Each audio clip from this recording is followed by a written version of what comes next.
Nashik CBS Thakkar बाजारजवळ रात्रीच्या सुमारास बस व रिक्षाचा भीषण अपघात झालाय। बस चालकाने रिक्षाला धडक देताच रिक्षा जागेवर पलटी झाली।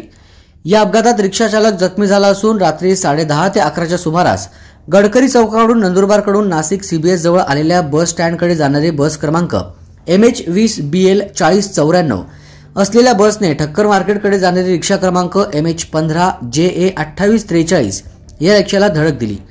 या रिक्षा जागेवरच पलटी झाली व रिक्षा चालक जखमी झाला। रिक्षाला धडक देताच बस चालक घटनास्थळावरून फरार झाला।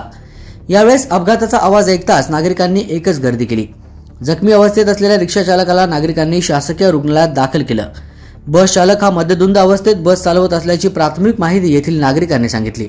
ठक्कर बाजारजवळ असलेल्या सिग्नलच्या वळणावर हा अपघात झाला असून घटनेची माहिती मिळताच पोलीस घटनास्थळी दाखल होऊन बस ताब्यात घेतली आहे।